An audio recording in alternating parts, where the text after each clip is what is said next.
1983 में मुझे श्राम में भिक्षु बनकर विपश्यना साधना सीखने का अवसर मिला। फिर भारत गया मैं 2009 में। वहाँ फिर मैंने हरियाणा में सोना रोड पर फरीदाबाद से आगे बल्लभगढ़, वहाँ से सोना रोड पर एक वीरान जंगल में केंद्र बना हुआ है, धम्मसोता केंद्र। मुझे वहाँ 10 दिन रहने का मौका मिला। सत्यनारायण गोयनका जी द्वारा जब प्रवचन सुना तो तबीयत खुश हुई। सुनिए क्या कहते हैं, किस तरह समझाते हैं सत्यनारायण गोयनका जी। रात को 8:30 बजे 1 घंटे का प्रवचन।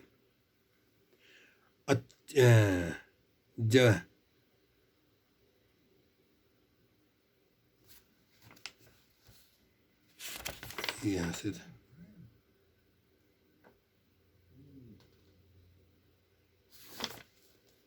अच्छी बात है। और आगे चला क्या खूबसूरत, आगे क्या खूबसूरत है। दांत बड़े खूबसूरत है। अरे मोतियों की सी पंक्तियाँ, मोतियों की सी पंक्तियाँ। अच्छा भाई, एक दांत टूट गया, मोती टूट कर आया ना, तिजोरी में संभाल कर रख, मोती है, मोती है ना। अरे फेंक हड्डी का टुकड़ा वो अब तक ही मोती, जब तक ही मोती था तब तक जुड़ा हुआ था। अलग करते ही बात समझ में आ गई, तो हड्डी का टुकड़ा है, फेंक, कि इस काम का नहीं है। और क्या खूबसूरत है भाई। आगे आया तो नाखून ये बड़े बड़े बड़े खूबसूरत हैं।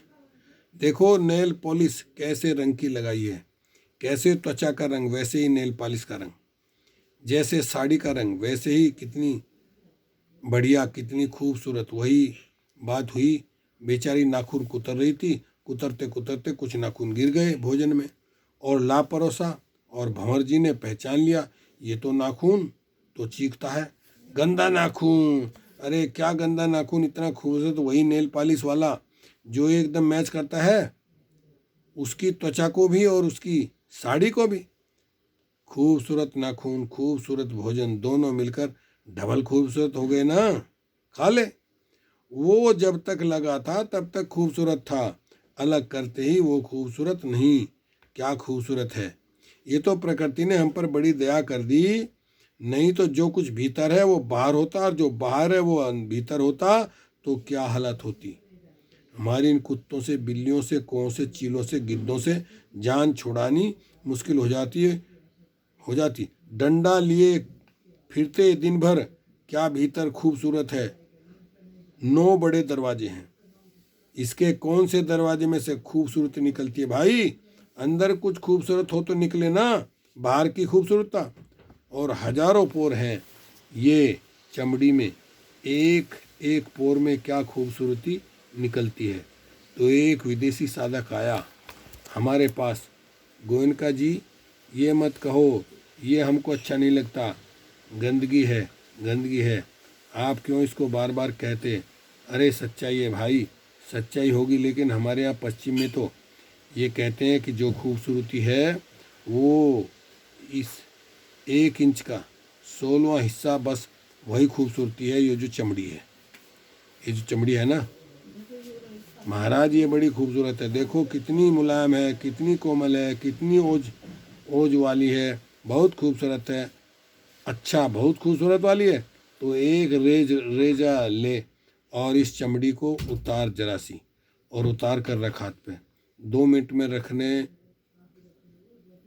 को जी नहीं चाहेगा, कहेगा, फेंकेगा। अरे जब तक लगी है तब तक खूबसूरत लगती है, अलग करते ही बात समझ में आ गई क्या खूबसूरत है। इसका मतलब ये नहीं कि विपश्यना करने वाला आदमी, अपनी भावनामयी प्रज्ञा जगाने वाला आदमी हर दूसरे व्यक्ति से घृणा करेगा। अरे तू बुदबुदों का पुंज है, अरे तो गंदगी का पुंज, तो धर्म नहीं आया। उसको धर्म घृणा करना ही नहीं सिखाएगा। राग निकालेगा, द्वेष निकालेगा, आसक्तियाँ निकलेंगी, चित्त निर्मल होगा। तो जैसे जैसे निर्मल होता चला जाएगा वैसे वैसे मैत्री जागेगी, नितांत निर्मल हो जाएगा। अनंत मैत्री जागेगी, अनंत करुणा जागेगी, अनंत मृदुता जागेगी, अनंत उपेक्षा समता जागेगा। जीवन ही बदल जाएगा। उस अवस्था पर पहुंचने के लिए सारा काम करवा रहे हैं, किसी दार्शनिक मान्यता को पुष्ट करने के लिए नहीं। हमको लेना देना क्या कि ये दार्शनिक मान्यता सही है, वो खराब है, अरे होगी सही, हमारे क्या काम आई। अपने भीतर आत्मा के अस्तित्व को मानने वाला व्यक्ति भी उतना ही राग जगाता है, द्वेष जगाता है, अहंकार जगाता है, ममकार जगाता है और व्याकुल रहता है। सारे जीवन भर व्याकुल रहता है। अपने भीतर किसी आत्मा की आसक्ति को नहीं मानने वाला व्यक्ति भी उतना ही अहंकार जगाता है, ममकार जगाता है, राग जगाता है, द्वेष जगाता है और गांठें बांधता है। सारे जीवन भर दुखियारा रहता है। वीडियो लंबी हो जाएगी, इसलिए अगली वीडियो में बाकी। ओके, शुक्रिया, धन्यवाद।